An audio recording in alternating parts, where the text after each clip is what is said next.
Ladies and gentlemen, take your seats, please. The show is about to begin. Can we hand the flowers over to you?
Ladies and gentlemen,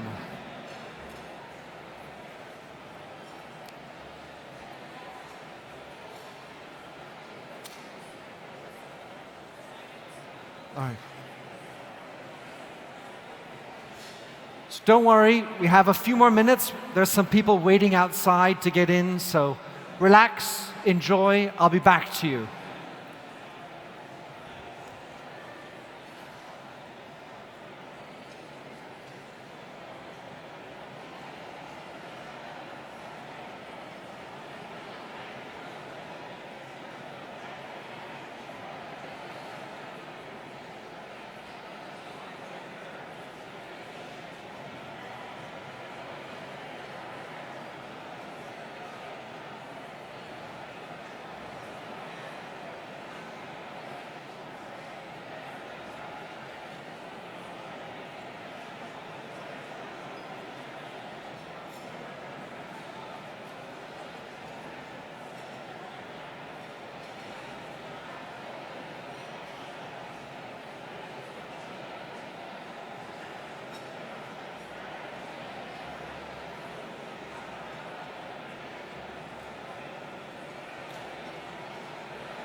evening, ladies and gentlemen. Bonsoir, mesdames et messieurs. Guten Abend, meine Damen und Herren.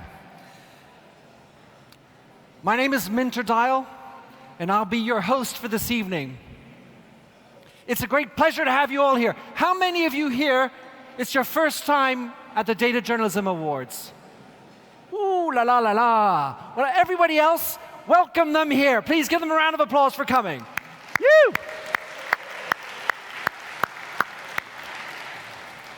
Great to have so many new faces. I'm excited to deliver to you, to release to you the winners, the finalists and the winners of these Data Journalism Awards 2017. And I'm also very thankful for our partners, Google News Lab, Knight Foundation, and Chartbeat. So with that, I would like to invite onto stage Ms. Renate Brauner, who's the Executive City Councillor of Finance, Economic and International Affairs for the city of Vienna. First, to talk about the Vienna Journalism Fellowship. Ms. Brauner, thank you so much.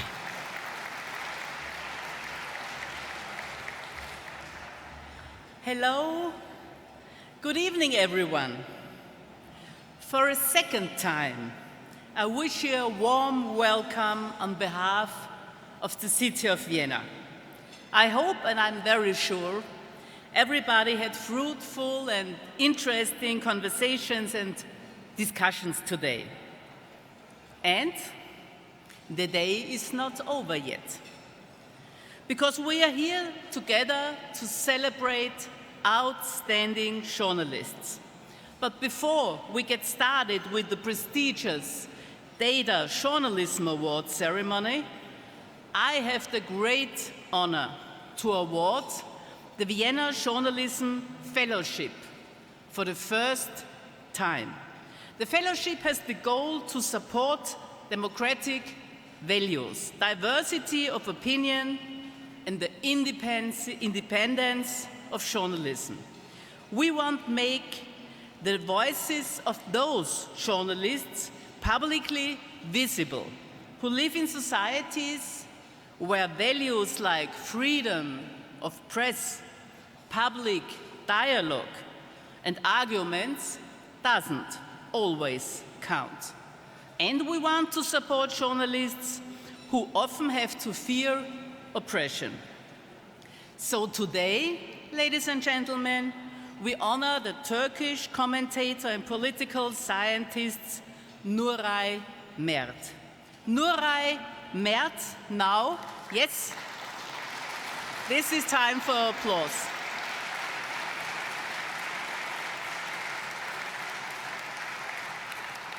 Nuray Mert, now a columnist for Hurriyet Daily News, was recently placed on indefinite leave by the daily newspaper Millet in a case seen as a challenge to press freedom in the country.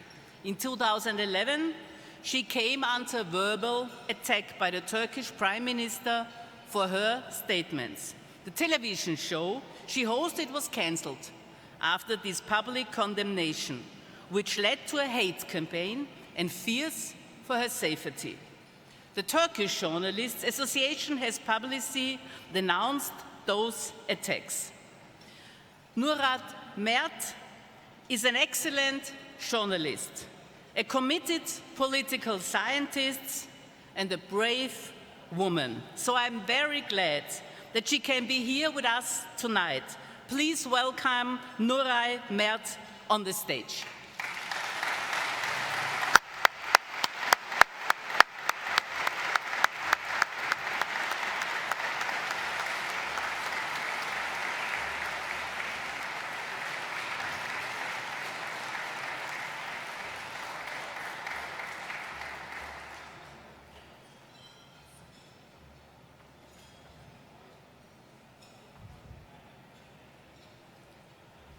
Thank you so much. I'm honored and felt flattered by this award.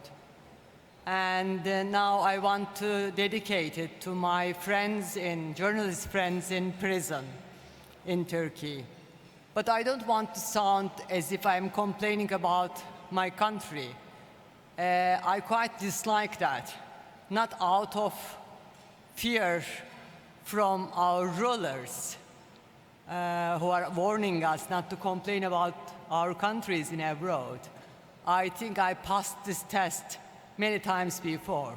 It's not out of fear, but I don't think that it helps to improve democracy and press freedom, speech freedom in our countries, to complain about our countries all the time. In fact, it's better to try to be more constructive, to do something to improve our standards. It's also quite tricky when it comes to criticism from abroad. Some sort of, it supports freedoms in Turkey, I mean, all these criticisms from abroad. But at the end of the day, it doesn't help to improve freedoms in Turkey or in our countries who are suffering from democracy deficit. On the contrary, after a certain point, it angers our rulers, and it plays against us. So still, I feel much better by being supported the City Council and Mrs. City Councillor. Thank you so much.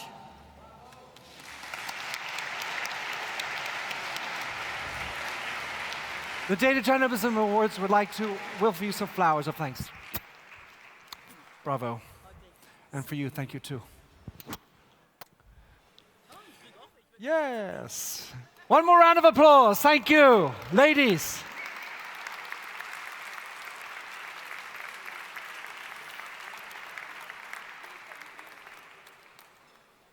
Warms my heart. Thank you so much, Mrs. Brauner, and for talking again and offering that Vienna Fellowship, Journalism Fellowship. So now we're going to get started with the Data Journalism Awards official ceremony for 2017. So a quick word on the program. So the way it's going to go, we're going to give out some awards, tell you some stuff. We also have a few surprises in there for you. And at 9 o'clock, we're going to have a break, and that's when you're going to get your second course, and you can eat, drink, be merry. And then we're going to continue in with some more awards, and then we'll have another break at 9:45. And then finally, I want to let you know that this evening ends, it's a wrap, hard wrap at 10:30, 22:30, and then we continue on the evening as you wish afterwards. So, with that, I'd also like to invite you to be interactive. You can use the Wi-Fi. So the Wi-Fi code is an open Wi-Fi. It's Gen Summit. There's also a 2.4 megahertz for those of you who are techie. And of course, we have the hashtag DJA 2017. And watch out. You're live on YouTube. It's being filmed directly up there for us as well. So with that, to launch the Data Journalism Awards 6th edition, I'd like to invite up onto stage Mr. Paul Steiger, the president of the jury, Simon Rogers, director of the jury, as well as Marion Bouchard, the manager of the jury. Please come up on stage and tell us more. Welcome on stage, everybody.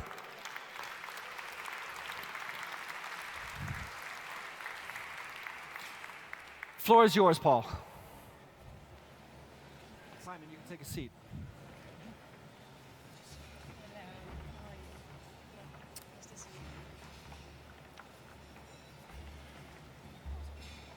Well, thank you, Minter, and good evening, everyone.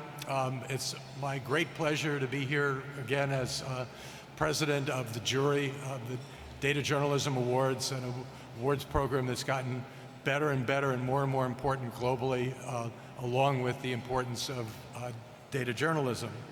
I think I said, I'm Paul Steiger. I'm from Propublica in the US, and this is, without doubt, the biggest and best ever Data Journalism Award program.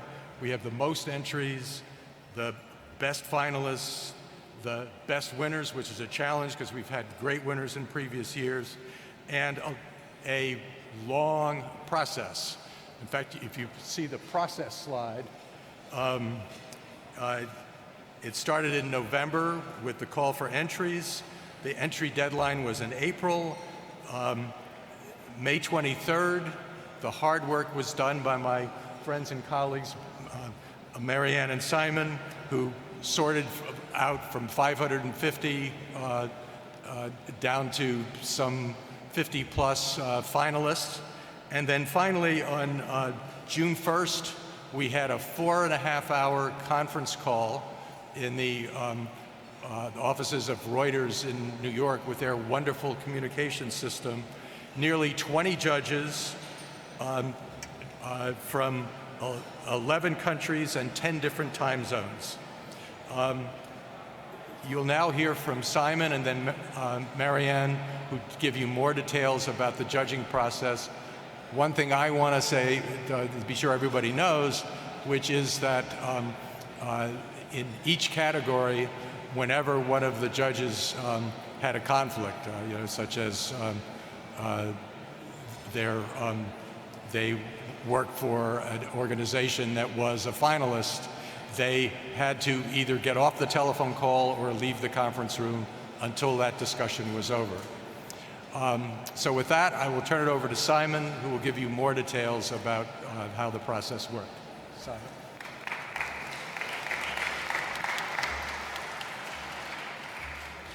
Thank you, Paul. So my name's Simon Rogers. I'm the data editor at the News Lab at Google, and I'm also the director of the Data Journalism Awards. Lucky enough to do that, to get the title, but actually all the hard work is really done by these guys. We had a record number of entries this year, and if you think about data journalism as a field that people think of as being fairly new, now you can really make the case that it's become the norm in so many newsrooms around the world, not just in the US and in Europe and in the UK and in Germany and France, but we had amazing entries from places like Afghanistan, from Pakistan, from India, from around the globe, and that's really important to us. We really wanted to make sure that we got as many entries, that they were as diverse as possible. We weren't just rewarding the people who have the money, essentially. So I'll talk a little bit about the pre-jury. We have a pre-jury. We go through every single entry. I personally went through all of them this year, and the pre-jury goes through all of them as well. And then it goes to the jury, and that's where Paul's amazing stewardship comes in. We had some great new jury members this year, Yolanda Marr, Stephanie Tsai, and Ezra Dragonovich. Really kind of made a difference to how we awarded. And every year we think very hard about the jury and how we can make sure that they really reflect the industry as much as possible. So we're really, really pleased with the entries this year. Can't wait to see what next year has to offer as well. And I'm going to turn over now to Marianne. I'm talking about the categories as well, sorry. We had some new categories this year too. We had, every year we get small entries from newsrooms of all sizes. And this year we wanted to make sure we really rewarded smaller newsrooms as well. And this year has its own category. We also found that, well, we have often kind of encouraged individuals to enter for the individual awards.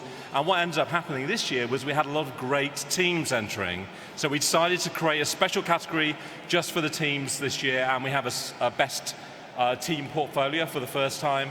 And we also have Data Journalism Website of the Year, very important this year, and we really wanted to reflect the way that data journalism websites are changing. There's also News Data Apps of the Year, Open Data. All of these categories are really trying to showcase the best of what data journalism has to offer whilst rewarding things like being open, being scrappy, being inventive and innovative, and really kind of giving those smaller newsrooms a chance to shine as well. So thanks very much for the chance to do this year. Thanks to Bertrand and Jen for doing that too. And I'm just going to turn it to Marianne, who really does do the hard work. Thank you. Hi. Hello everyone. So my name is Marianne. I am the Data Journalism Awards manager, and many of you in the room know me by email, so it is very nice to see you all, at last, in the flesh. So please, during the evening, come forwards and say hi. It'd be lovely to have a chat with you guys. And thanks for coming tonight. We're very, very excited about this. I have a few stats for you, as you do.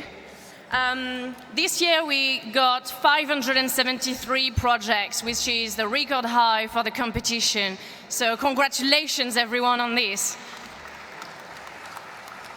Those projects come from 51 different countries, representing the 5 continents, and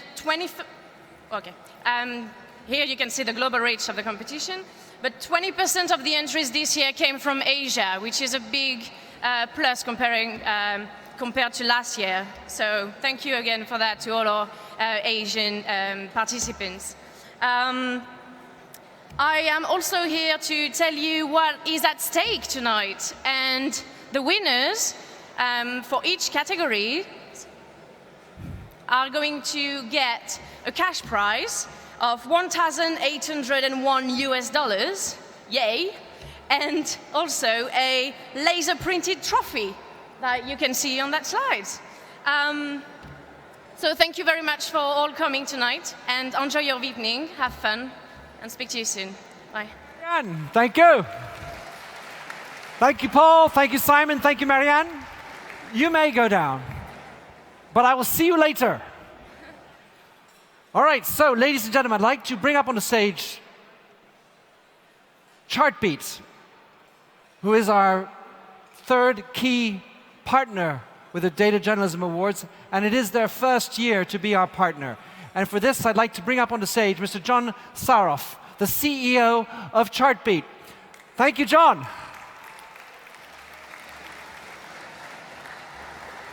Thanks, Minter. Thanks to our friends at Gen. Thanks to the wonderful city of Vienna. I'm John Saroff from Chartbeat, and I'm thrilled to be here tonight to honor everyone at the Data Journalism Awards. I see some friendly faces in the room, which means some of you are already familiar with Chartbeat. For those of you who aren't, we're an analytics company for newsrooms, but much more than that, we're a company that believes in the power of a free press and that meaningful stories matter wherever they live.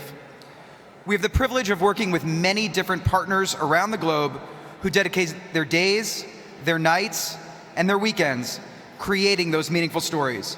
It's our mission to help our partners use data to share those stories with the world. We also believe that within data, you can find truth. Data can transform businesses, and it can foster trust with our readers and our users. It helps us understand how quality journalism and the stories we tell impact real people living real lives. We also believe data and the unique insights it provides breeds experimentation and innovation, which together pave the way towards our shared global future. So tonight, we at Chartbeat are honored to partner with Gen, the Knight Foundation, and Google News Lab to celebrate you, the true innovators, the data journalists. Congratulations to all the nominees. Let's have a great evening. And with that, I'd like to turn it back over to Minter to finally start the show. Minter? Thank you, Chartbeat. Beautiful. Okay, ladies and gentlemen, let's get on with the show. Do you want to hear about the awards? All right, let's start out with award number 1. And the first award is a new one. It's the Student and Young Data Journalist of the Year. And to announce the finalists and the winner, I'd like to bring on stage Dan Gilmore, professor and author at the Arizona State University, at Dan Gilmore on Twitter. Dan, welcome. Please tell us more.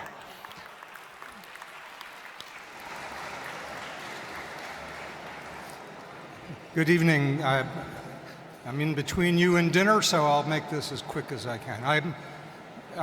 As someone who works with students and young people, and as a whole crowd who have been students and young people, these are the future, and what they are doing is astonishing.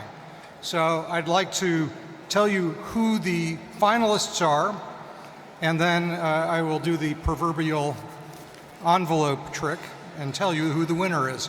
Our finalists are Carla Pedre from Spain, Reed Levison from the United States, Irina Serkes from Ukraine, and Shadab Nazmi from India.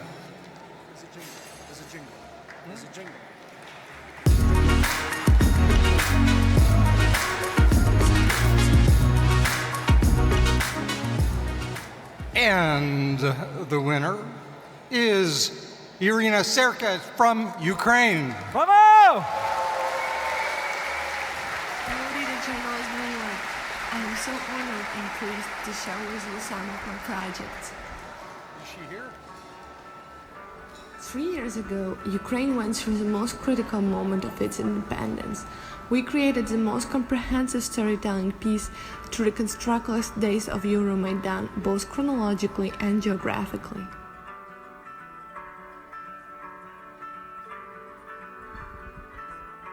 In the post-truth era, disinformation is the leading force of the hybrid war. This project reveals an extensive network of Facebook trolls and groups they were moderating to spread anti-Ukrainian propaganda and fake news. For years, illegal deconstruction of Carpathian forests was a major topic of heated debates and speculations. I used satellite images and remote sensing algorithms to estimate the real scale of deforestation.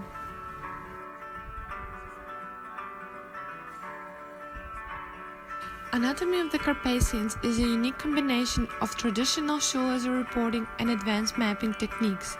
Based on the real expedition, satellite images, and 3D modeling, this story provides an insightful overview of the environmental and economic problems of the mountain region. Thank you so much. I'm strongly grateful for this high recognition. Stay nerdy. Bravo!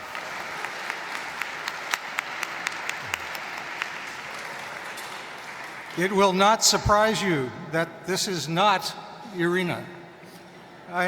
This is Anatoly Bondarenko, a colleague. Irina is not here because she has a summer job with the Wall Street Journal, proving that students are going on to incredible things. So I will present this to Anatoly. Come and do a photograph. Do a photograph. Come in the middle for a photograph. Come here. Anatoly. And Dan. Photograph opportunity. All right. One more second. Keep looking. There we go, in the middle. And thank you so much. Big round of applause. One more. Thank you so much.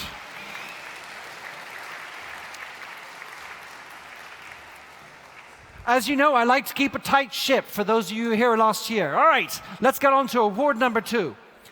Award number 2 is the News Data App of the Year. And to announce this and tell us the finalists and the winner, Ezra Doramachi. Ezra Doramachi, there you are. Hockey player. We love that. You.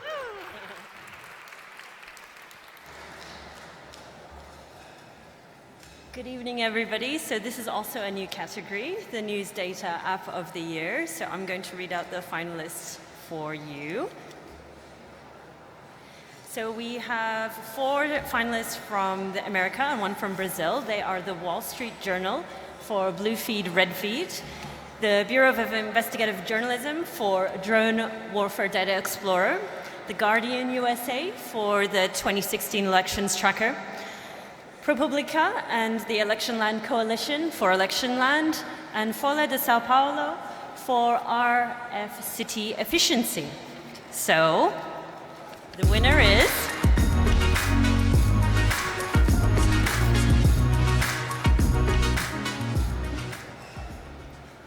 Here we go. The winner for the News Data App of the Year is Propublica and the Election Land Coalition. Bravo! Most newsrooms ask a very important question on election day, which is, who won? It's a great question. We're asking a different question, which is, who can vote, who can't vote? Where are there problems that are preventing people from being able to vote even though they're eligible? The story of how voting actually happens at polling places and what the experience is like for the average voter, that's a harder story to track. So the idea behind Electionland was, let's take advantage of technology and data to allow newsrooms and journalists to work together across the country to collaboratively cover the experience of voting on Election Day. There are 1,100 journalists working either here in New York, out at local newsrooms, or in the journalism school. So it's an enormous coalition. We're not covering politics, we're not covering the candidates. This is about voting. The data overall, I think, is telling us that most of these incidents are isolated, and journalists have been able to go and investigate individual cases and learn that those problems aren't necessarily as widespread as we had feared. There's been a lot of misinformation out there, but we're dedicated to reporting out the facts, and we're focused on making sure that the truth is what comes out in our reporting and in the reporting of our partners.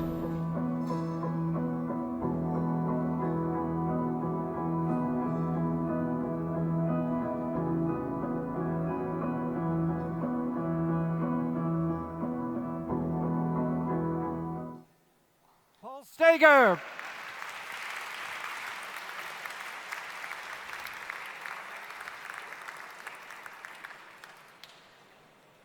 Thank you so much. Beautiful. Thank you, thank you. Talk to you later. All right. So, listen, ladies and gentlemen, I'd like to ask you to play a little game with me. Are you okay with that? Yes. So what I'd like to do is I'd like to play a little quiz. Now you will notice on your tables, you have 4 cartons. Can you see them? Can you find them? Aha! Some people have found and are listening. Good. Checking. All right, so here's the question I'm going to ask you. What you're going to do is you're going to answer 1 per table with 1 color. Okay? And you're going to have to quickly discuss the answer to this and show me the color of the right answer. So the question is, in which year was the first pie chart allegedly created by William Playfair? 1790, 1794, 1801, or 1806? Come on, show up the answers. Show up the answers. Come on, I don't see your answer. Okay, come on. All right, everybody up, up, up, up. All right. Who's not answering? All right. What do I see? I see a lot of greens. I see a lot of yellows. I see a couple of oranges. Okay. So I'm thinking it's kind of a mixture between yellow and green. What do you think? Oh, okay. Oh, and a lot of blues. Oh, you sneaking out of behind me. Oh, la, la, la, la, la, la. All right, so you want to know the answer? Do you want to know the answer? All right, here we go. Woo! All right, and the answer is 1801. Yeah! Right. So the truth is, those are the people who are listening. 1801, that's the amount you get for each award. So, thank you for playing the game. Let us continue on. Ladies and gentlemen, let us go on to award number 3. And this one is the Data Visualization Award. And I'd like to bring back on stage Mr. Paul Steiger, Knight Foundation jury president, and an all-around wonderful man. Paul, let's talk about data visualization. All yours. Okay, and you're done with me after this, thank goodness. It's the data visualization of the year, and if they put up the screen, I can tell you who the finalists were. The Washington Post for Fenced Out, Periscopic for One Angry Bird, the Wall Street Journal for The Rhymes Behind Hamilton, 538 for Gun Deaths in America, and The Guardian US, Who Supports Donald Trump.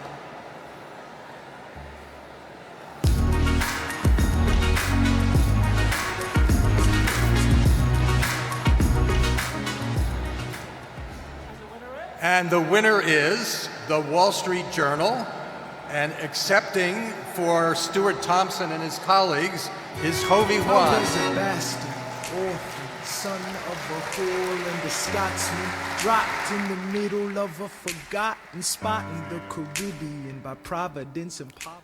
This was a passion project. We loved the Broadway musical Hamilton, and we wanted to try to programmatically detect and visualize its complex rhymes. Here's how our algorithm works.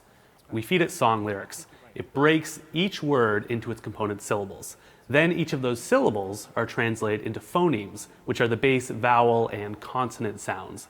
To find rhymes, the algorithm compares all of the phonemes and weighs a number of factors, such as, is the syllable stressed or unstressed? Does it have a similar prefix or suffix? Where does it occur in the line? And are the vowel or consonant sounds similar? We fed our algorithm tracks by artists who had been cited as influences by Hamilton creator Lin-Manuel Miranda, and we were just thrilled when we were able to actually see the similarities in the rhyme patterns. Rappers are monkey flipping with the funky rhythm I be kicking. Musician, inflicting composition of pain. Lock up your daughters and horses. Of course, it's hard to have intercourse over 4 sets of corsets. We concluded the piece by allowing readers to run their own lyrics through our algorithm. And we've heard from a number of people, including elementary school teachers, who are actually using our tool to teach their students about rhyme. Bravo! Come on out, photo opportunity, and bring out. Thank you, Lydia.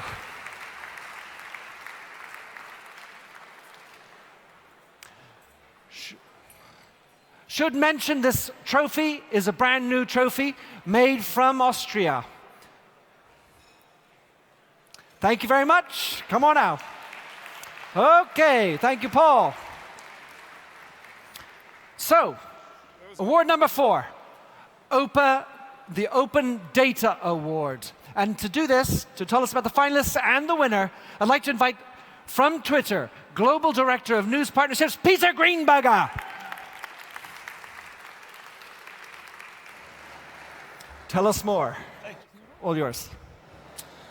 Thank you. It's an honor to be able to present this award. Twitter is passionate about journalism, and we're passionate about open data. So thrilled to present this today.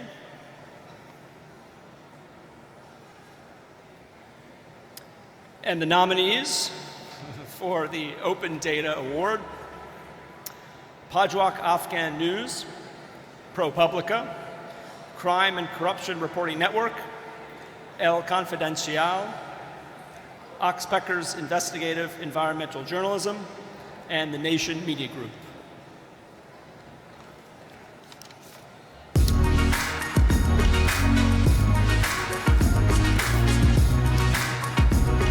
And the winner of the Open Data Project, the Crime and Corruption Reporting Network. Investigative portal Creek has created the most comprehensive online database. We found that Belgrade mayor had bought 24 luxury apartments on Bulgarian coast through offshore companies.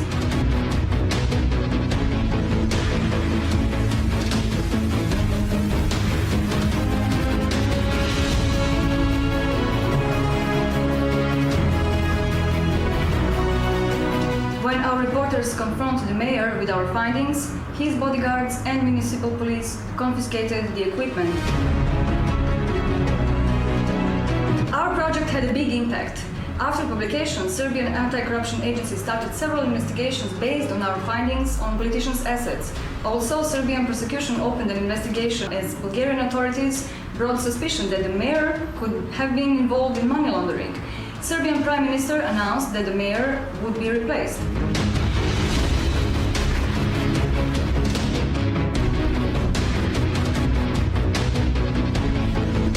Our project of revealing assets of politicians, their hidden property and businesses is not over. We will frequently be expanding the database with new profiles of important political figures and opposition leaders.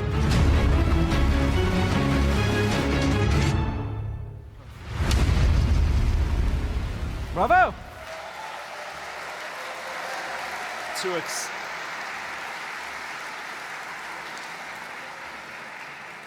To accept the award, I'd like to call up Stefan Dagjonovic and Dragana Peko. Welcome. Bravo.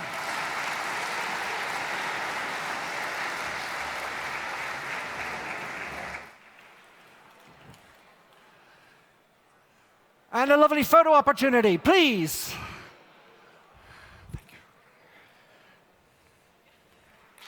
Bravo, bravo, bravo.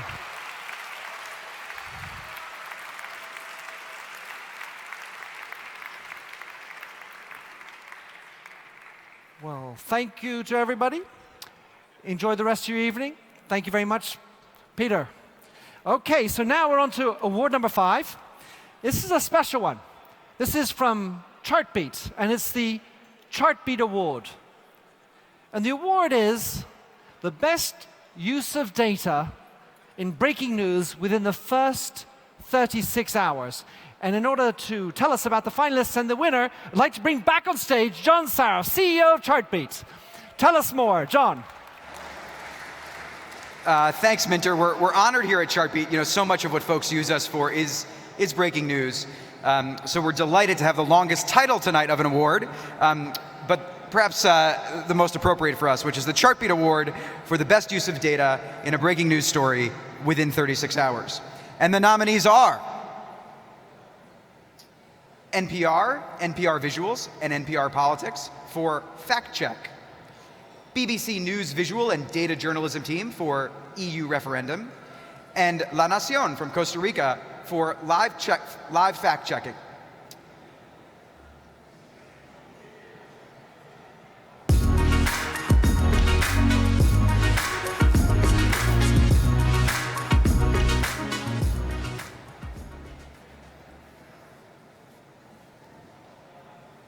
Pardon me. Minter? This may be the only time in my life when I know what Warren Beatty feels like. You're at a loss for words? I've lost the envelope. Minter, I've lost the envelope. Wait, what are we going to do? I'm confused because I have... Oh, look, it's Peter. Well, I have Peter. What are you doing out there? Well, I thought Minter, you handsome devil, I'm reporting from the Hofburg Empire, from the Austro-Hungarian Empire. Oh, God, thank God. What's happening? Well, I can tell you that PwC have handed me a piece of paper, and I hope it's the right one. Tell us more. You got some news for us? Can I tell you of the remarkable, actually 1 second, My gosh, we have breaking news happening in front of us. This is the Chartbeat Award for best use of data in breaking news, in a breaking news story within 36 hours. And the winner is? Drum roll. Yeah, goes to NPR Visuals, and the NPR Politics team NPR. for Fact Check, Trump and the Clinton debate for the first time. Thank you, Peter. Whoa, thank you, Peter. Come back. I'm going to sign off from the Austro-Hungarian Empire, okay? Widow. Bye. See you, Peter.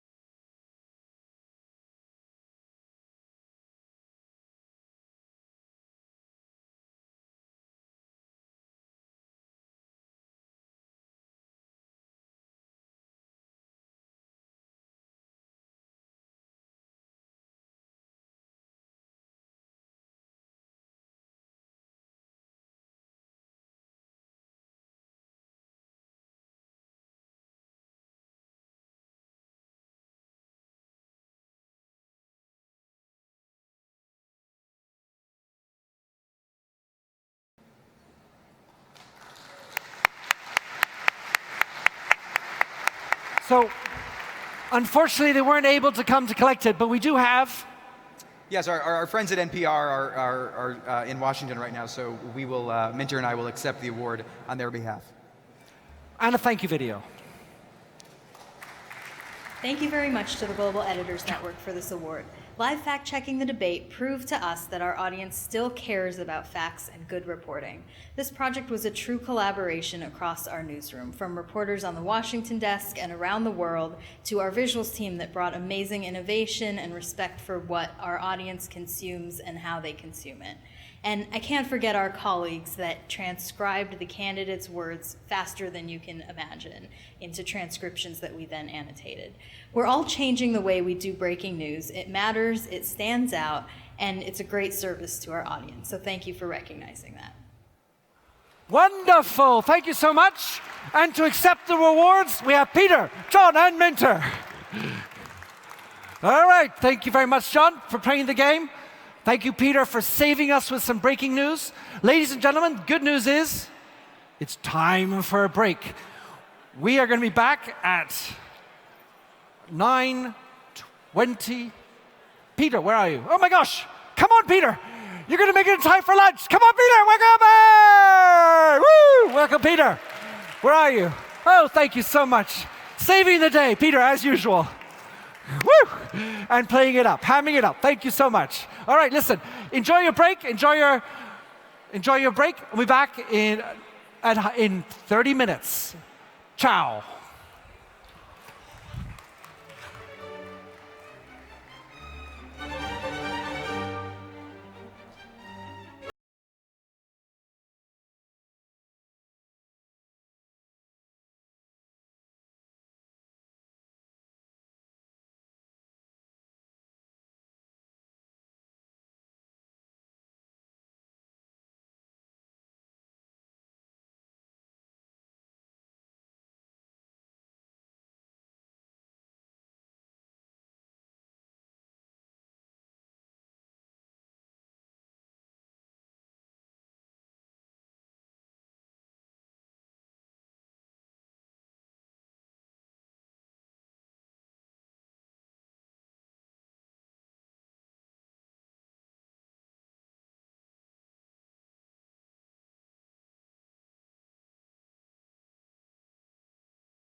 spiaggia.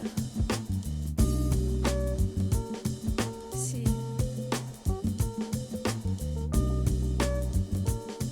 Anch'io. Ho fame.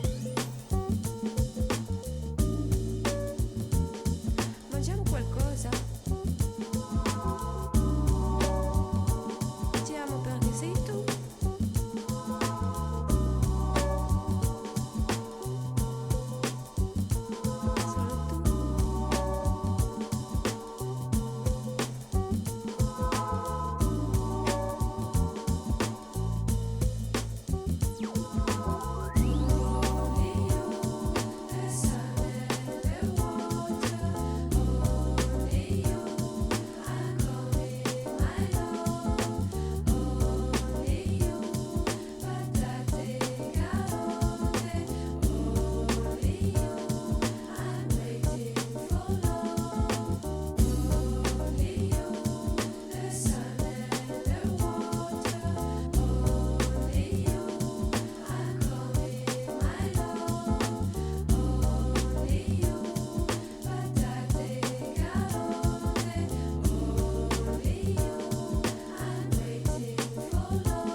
Ladies and gentlemen, oh la la la la, hope you're having a good meal. Having some talk? Wait, something's on my face. Something's happened.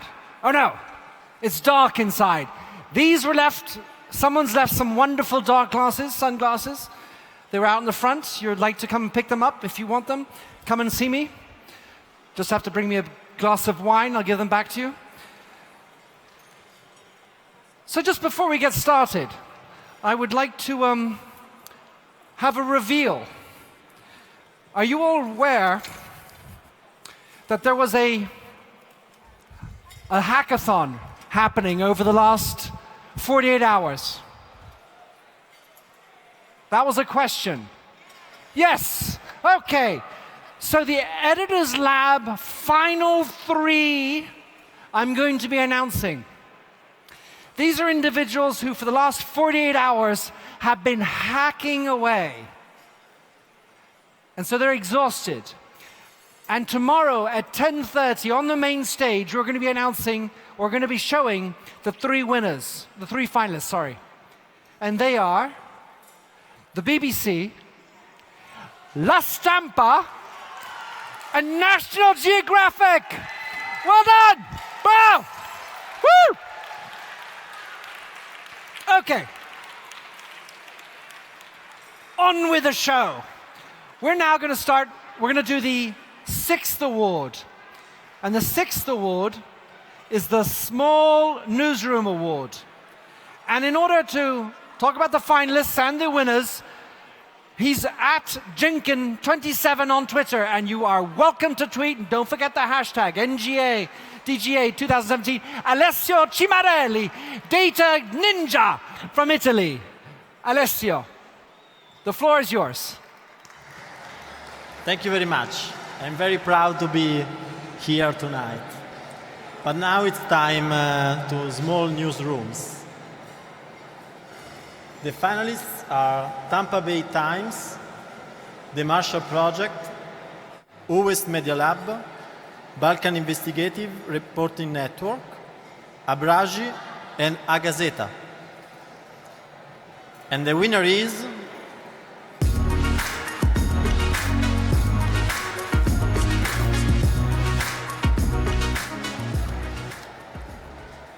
Oh, I have two winners. What? We have two winners? Yes, two winners. My goodness.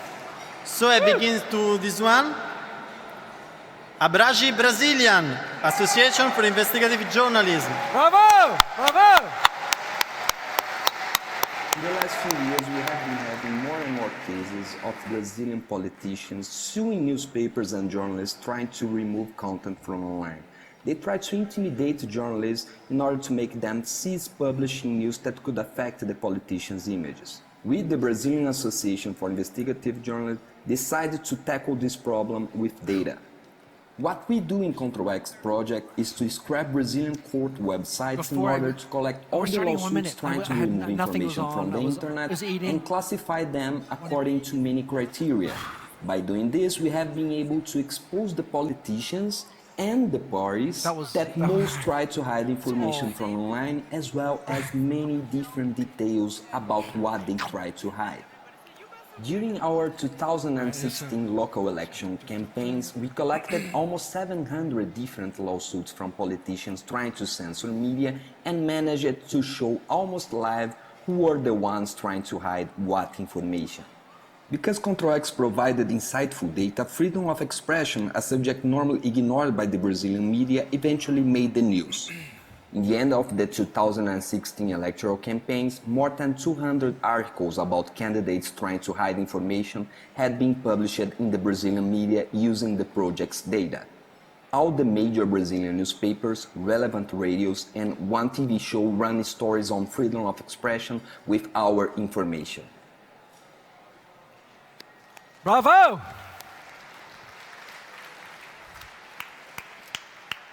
Thiago Mali. Is Thiago Mali there? The other, oh.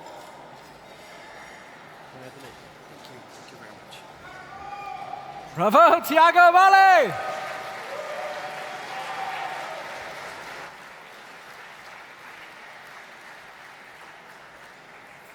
That's good.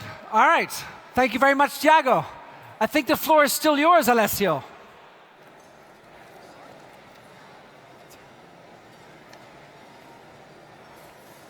And the winner is also the Marshall Project for Crime in Context.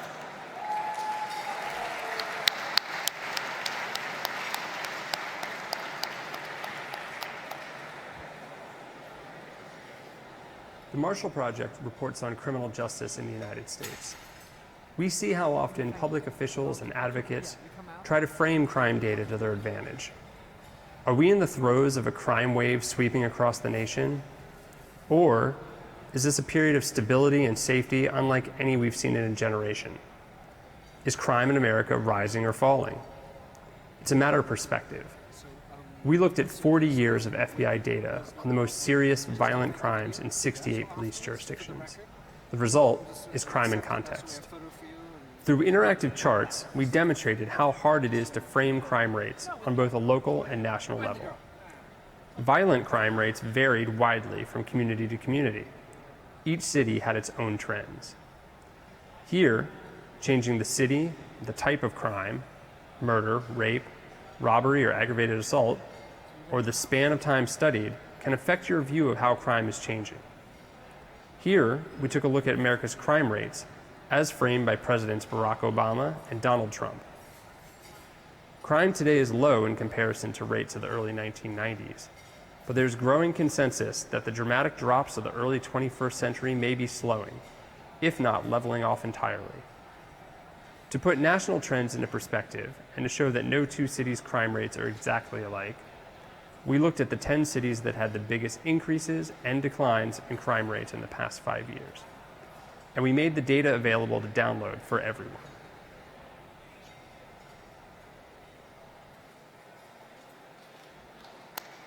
Bravo, the Marshall Project.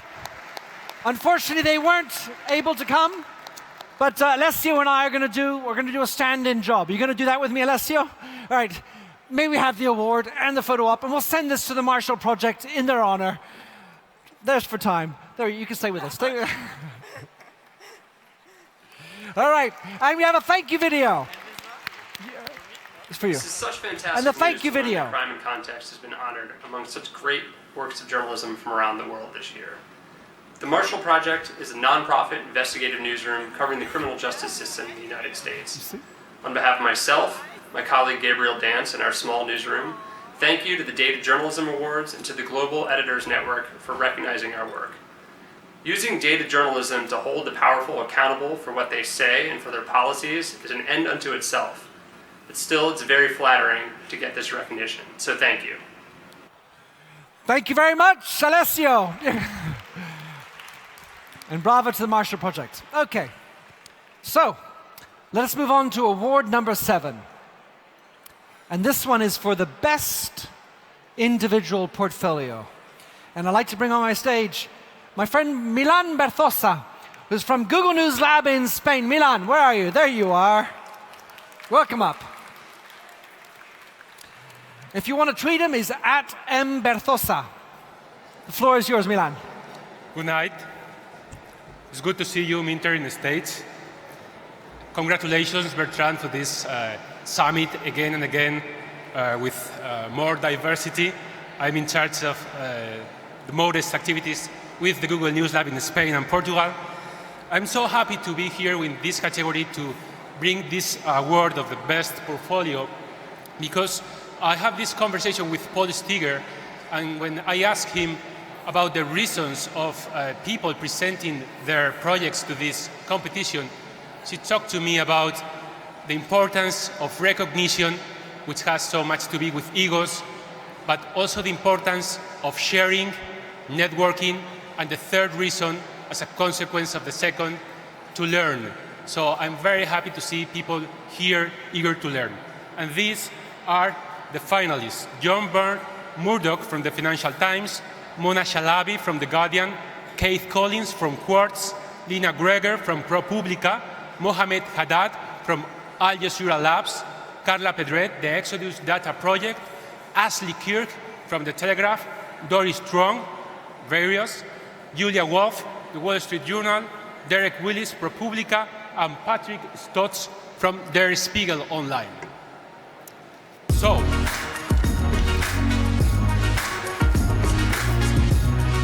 the winner is John Murdoch from the Financial Times.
If you'd like to say a word, go ahead and address. Yeah, I just wanted to say, first of all, it's a huge honor to be here. Thanks to everyone on the judging team.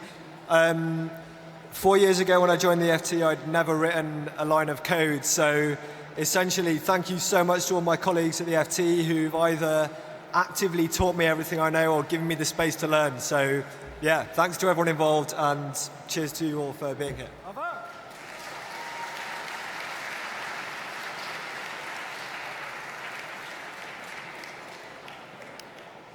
Well done. All right, listen. I need to find out how we're doing in here. Are we having fun yet? All right. I feel like you guys are you're not feeling the love. How are you doing here? You're good? Enjoying yourselves? Up, busted. Yay, woo. I'm coming in. I'm going to find you. Where are you guys from? Where are you all from? Jen! Oh, I found the perfect table. Hey, there you go. All right, listen. The next person, next awards, I want to announce them right here. It's the 8th, and it's the best team portfolio. And I don't need to be on stage to invite up the president of Jen, Mr. Peter Bale. Where are you, Peter? On you go, upwards.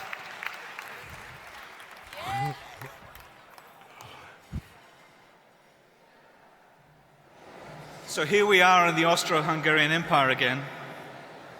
That was clearly the silliest thing I've ever done for Jen. I'm actually going to take my privilege as the president of Jen to do something slightly different as well. I will do the awards if you don't mind, Minter. But I want to tell you a tiny little story, which is that, well, that's such a good idea.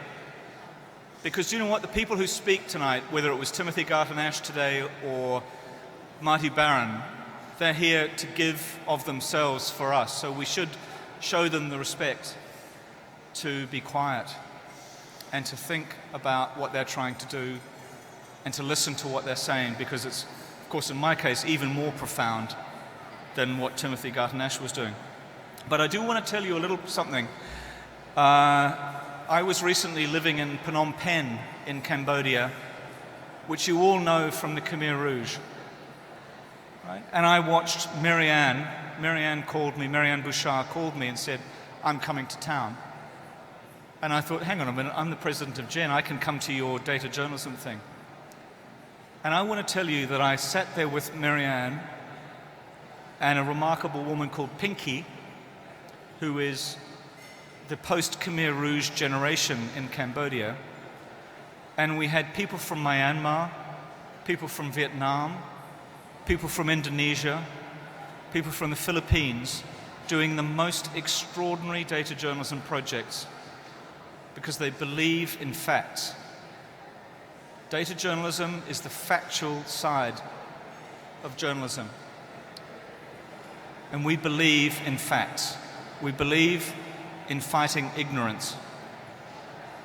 Ignorance is the enemy at the moment, and ignorance is in the ascendant, and we won't let it win.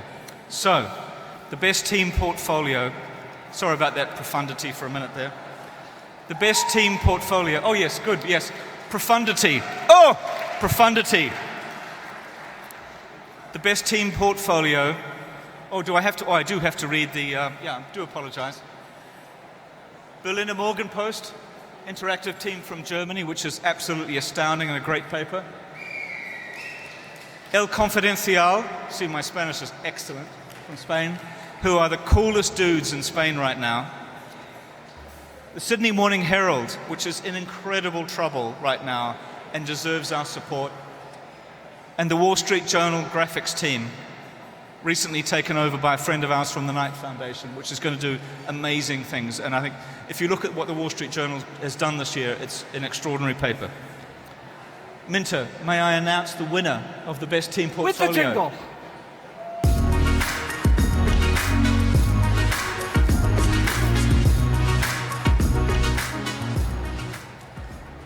Berliner Morgenpost.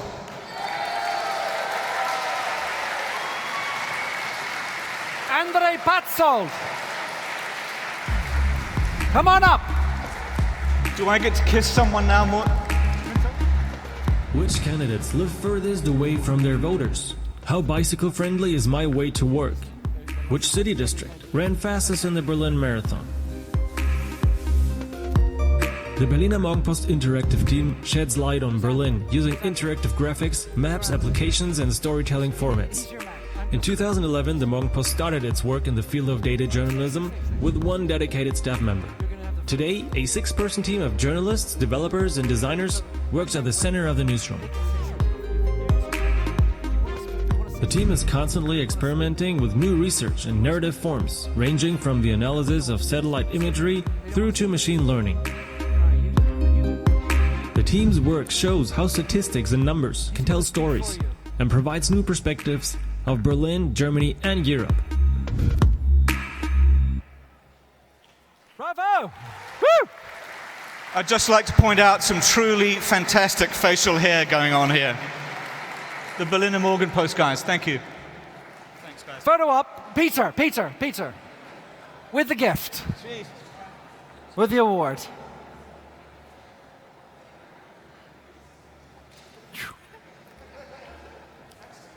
Come on in. Bravo.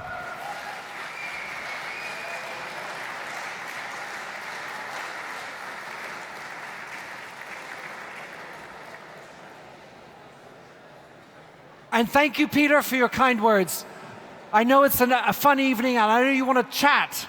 So here, I've got an excuse for you to chat before we have our next little break. You guys want to play some more games? Yo-ho! Or in the back? Phew! Thank you. Okay, so you remember these cards? You're the color cards. Do you remember your color cards? You still have them. How many of you have wine stains on your color cards? Then you're not drinking enough.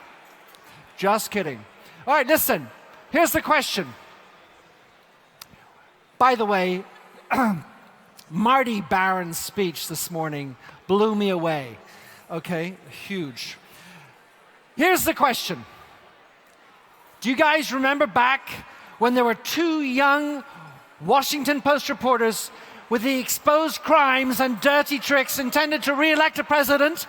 Their investigation, which became known as Watergate, helped bring about the resignation of a US President, Richard Nixon. Who were the 2 reporters?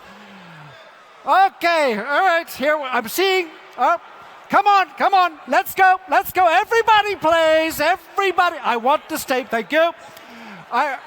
Excuse me. Hello? You're on candid camera. Who won?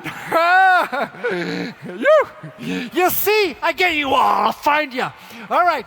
I think you've done a good job. Looks like some people, we need to fix it. But I think in general, we've got a lot of orange. All right. For the rest of you, you've been drinking a little bit too much wine. Woodward and Bernstein, that's who it was. Okay? There we go. All right, second question. All right, now this one, you get to discuss amongst yourselves because you're going to have a break with it. So this is the question. Next year, from where would the largest number of winners of the DJA 2018 come? Will it come from Europe? You get to discuss at your tables.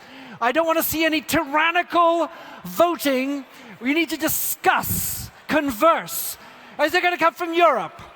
Australasia, that's Australia, New Zealand, plus Asia, plus Africa. Or from the United States of America, or from the rest of the Americas. You get to discuss. And we're going to come back to this in about 25 minutes. Enjoy your desserts, and I want your answers afterwards. See you in a bit. All right, thank you.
Dimitri.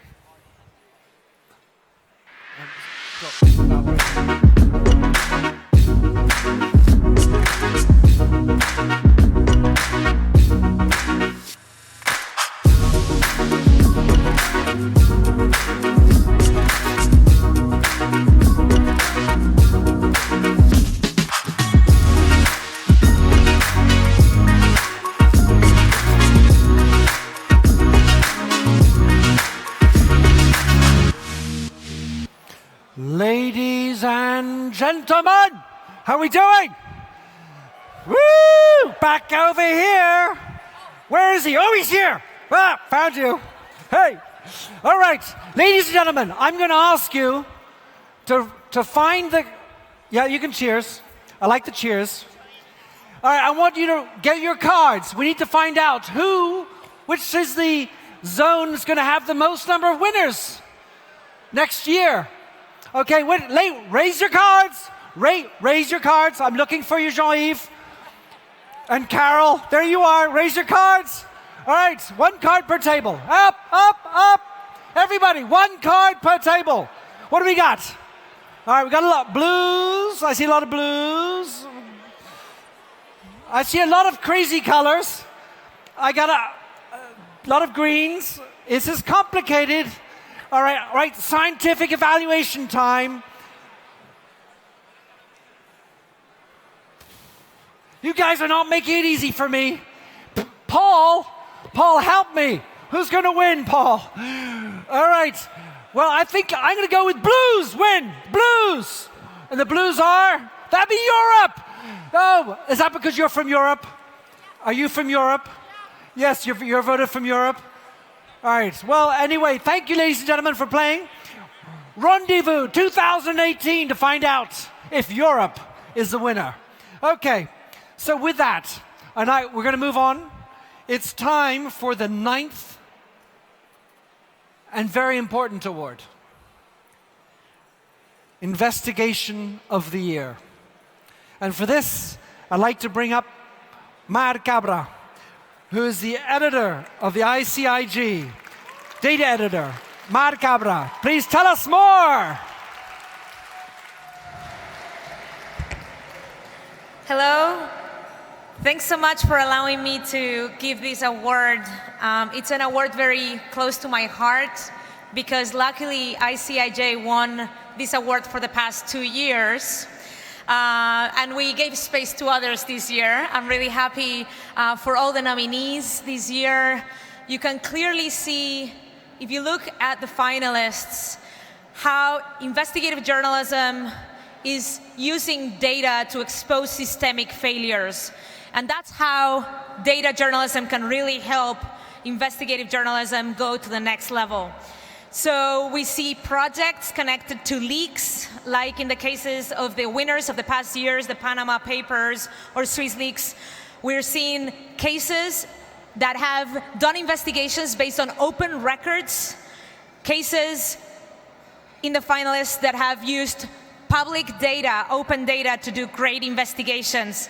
These are the finalists. We have Der Spiegel and Ike with football leaks. We have the Global Mail in Canada with Unfounded, the Guardian Australia with an investigation on the Nauru files, VG in Norway with the unlawful use of physical restraints in Norway in psychiatric wards, the New York Times, Race Behind Bars, La Nación Data, Argentina, and the Bureau of Investigative Journalism in the UK. As you can see, very well represented, almost all the areas in the world. Next year, we'll see some of the areas that are not here. These are the finalists, but let's wait until I announce the winner.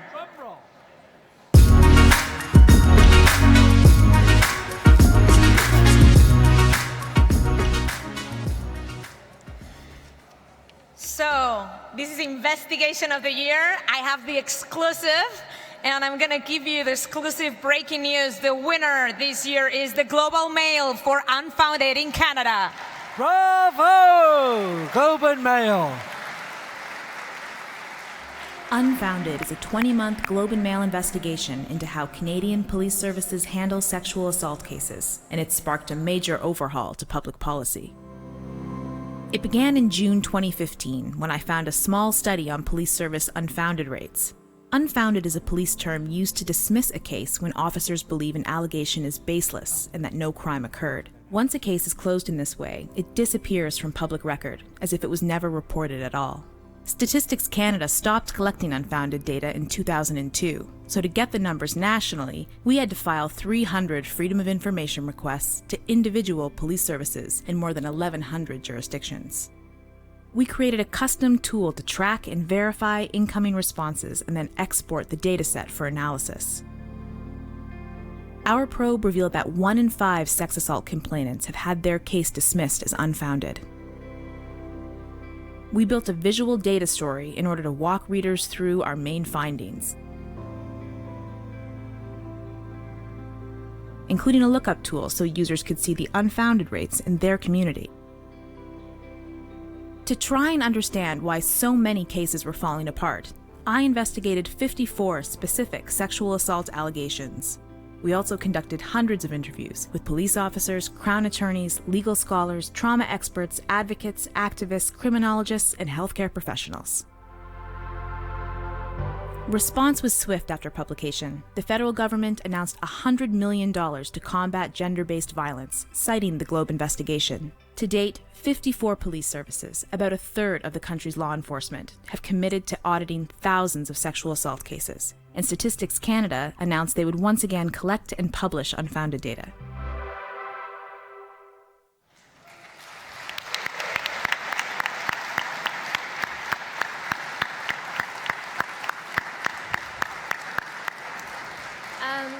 I just wanted to say thank you so much. This is a huge honor for us. I'm here accepting this award on behalf of a big team, as well as the reporter who found and reported this story, Robin Doolittle. She wishes she could be here, but she's actually having a baby right now. But this was her other baby, so thank you so much. Woo! Let's come to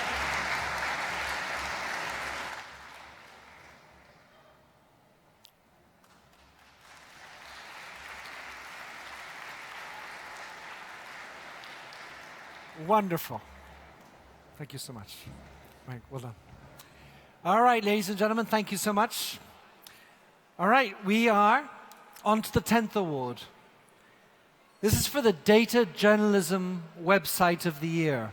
And for this, I'd like to bring back on stage, where are you? Simon Rogers. There you are, Simon. Come on up. Thank you. Thank you. It's not so long ago when if you were the data journalist in the newsroom, you were the kind of the weird loner, who was perhaps the only person in the room who understands how to use a spreadsheet. And those times have really changed. I honestly believe that now is the best time ever to have been a data journalist. I feel so lucky to work in this field.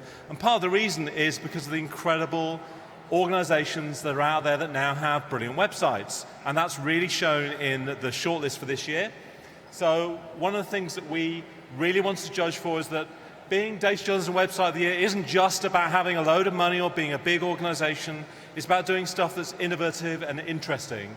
And I'm so proud of the list here. We've got La Nación in Costa Rica for the portfolio data, 538 in the US, the Internews Network from Pakistan, SRF data from Switzerland, Rutas del Conflicto from Colombia, Le Monde for Le Decoder, Abraji, again, Postdata.club, India Spend, and the Telegraph from the UK for Telegraphs. And the winner is...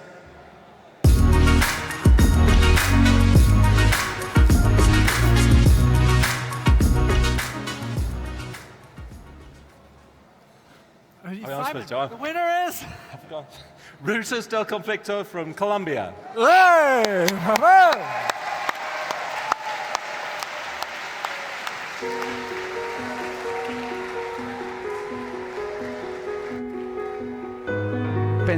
Gastamos muchísimo tiempo pensando en cuáles son las mejores formas para narrar historias, no las más rápidas. Rutas del Conflicto nació en el 2014 como un ejercicio de periodismo de datos que buscaba contarle a la gente la historia de la guerra a través de las cifras de las masacres. pero nos dimos cuenta que las cifras también tienen rostros y que muchas veces, si no incluimos a las víctimas, no podemos tener una historia más incluyente.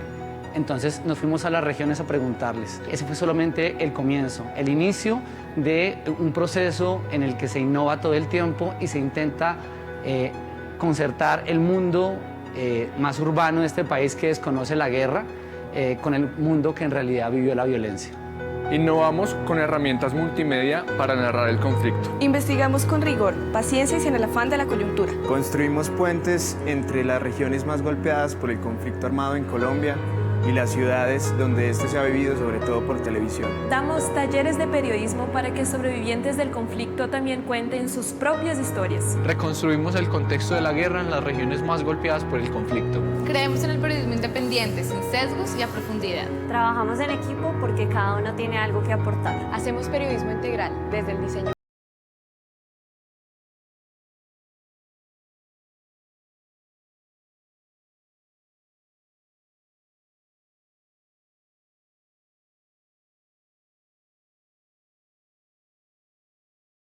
Felicidades. My pleasure. Muy bien, muy bien. Muchas gracias. Sure, nice.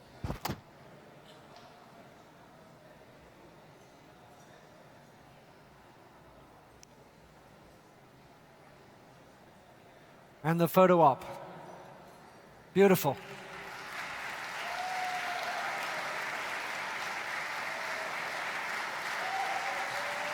Look down there, look down there.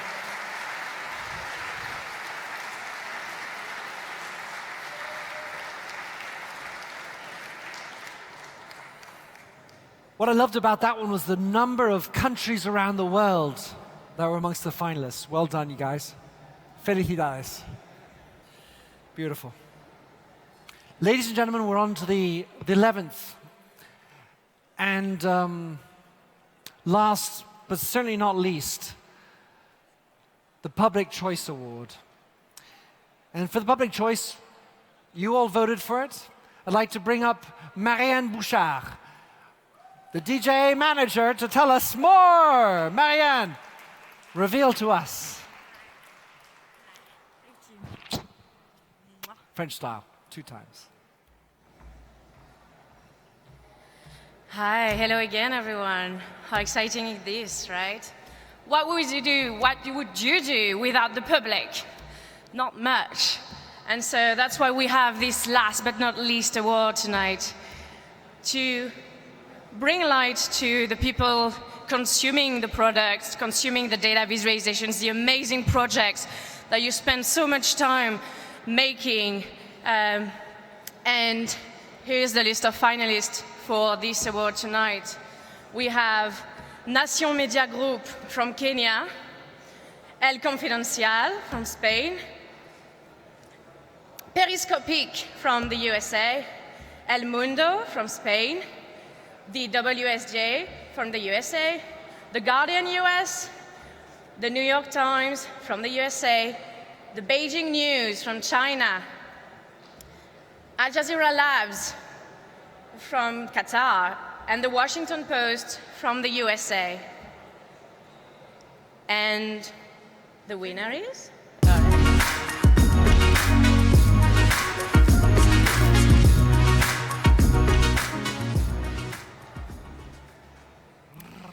Over the past week, we got the public voting, and 300 people voted this year. So the Public Choice Award goes to, with 29.7% of the votes, researchers bet on mass medication to wire out malaria in El Victoria region. Kenya! By Nation Media Group in Kenya. Congratulations to them. Now, because the voting just closed tonight, the team from Nation Media Group could not be there with us tonight. But the lovely Azu Ishi-Ekwene, managing director of the Interview magazine in Nigeria and a Gen board member, agreed to accept the award on their behalf tonight. Thank you very much, Azu. Well done. So much. Marianne will give you the final and the gift and the award. Nice walk.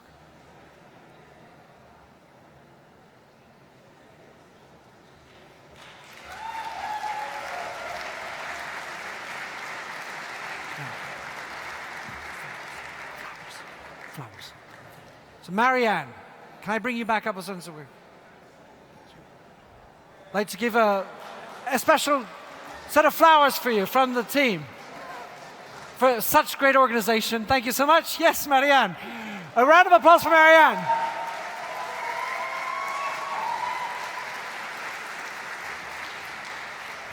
Sorry, thank you. So, ladies and gentlemen, that is a wrap. It remains for me a couple of logistics. The first and important is a lot of this whole evening, this magnificent location, right? So I'd like to give thanks to the Hofburg. I'd like to give thanks to the technical team from the Hofburg. They've been infallible. The Petri conference team, W24, Wien 54, something 40, for all the video, Wien Holding, IT, Eurocom PR, and of course, the city of Vienna. Thank you so much.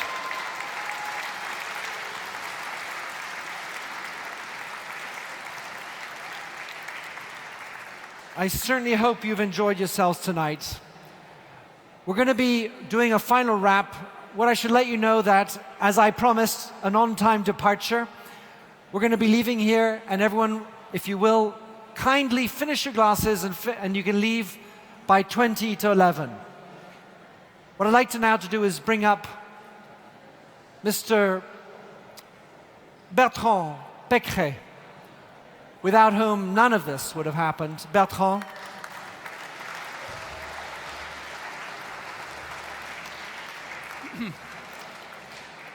I'm speaking too much, the day, the night, the day after, and so on. And so on. So just one word, to invite you next year to the same ceremony. You guys are great. Evidently with more projects, more winners, higher quality, it will be very difficult.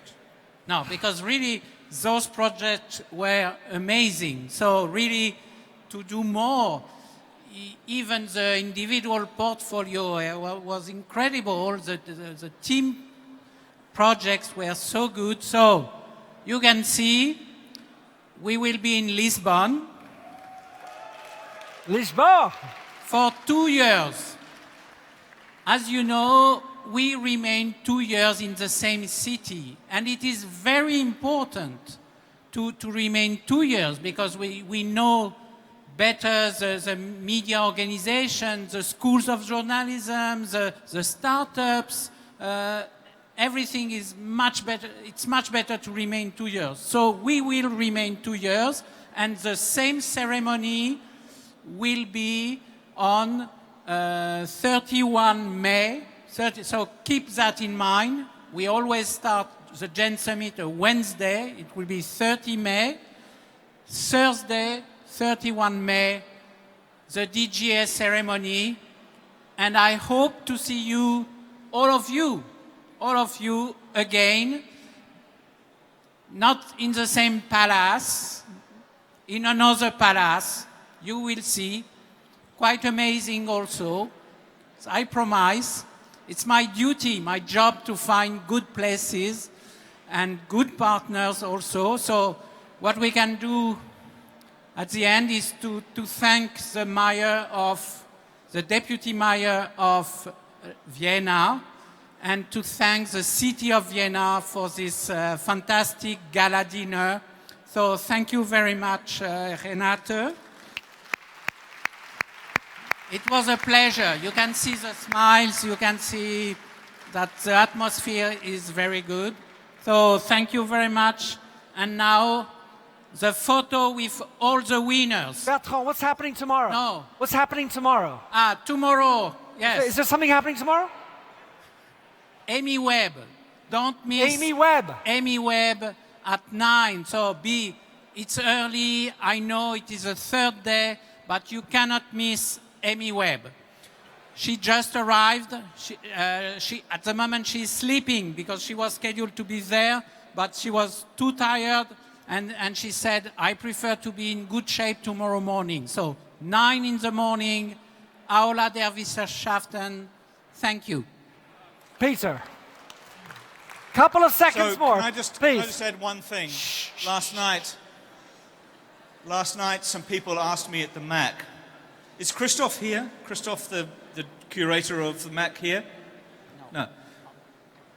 Somebody asked me last night so Christoph, the extraordinary curator of MAC, has come up with 3 additional laws of robotics to add to the Isaac Asimov 3 laws of robotics. We've just published them tonight on the GEN site. So whoever it was that asked me last night what those other 3 laws of robotics were, they're now on the GEN site, on the Medium site. Breaking news. Please go and have a look at those. We're really committed to giving you the extra information, and next year we'll be replaced by robots. Thank you, Peter and Bertrand. Whoa, nice job. Okay, last thing I'd like to do is bring up all of the winners for one big photo, please. All the winners, come on up stage, please. Don't be shy. And for the rest of you, enjoy your drinks. We're out of here in 10 minutes. Come on up. Thank you. Have a great night. Come on up, winners. Good. Like that energy. Thank you very much. May I help you up? Come on up, winners. Don't be shy.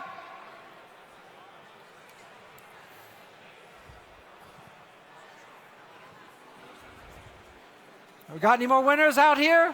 I'm looking for you. Anyone else?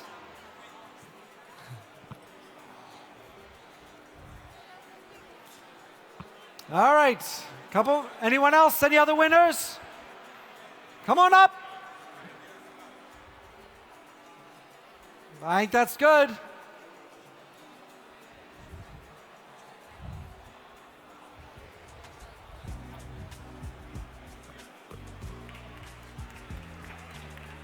Nice job.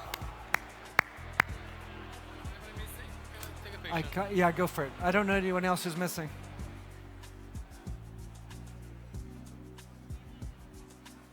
Anyone else who's missing? Any winners we're missing? That's it.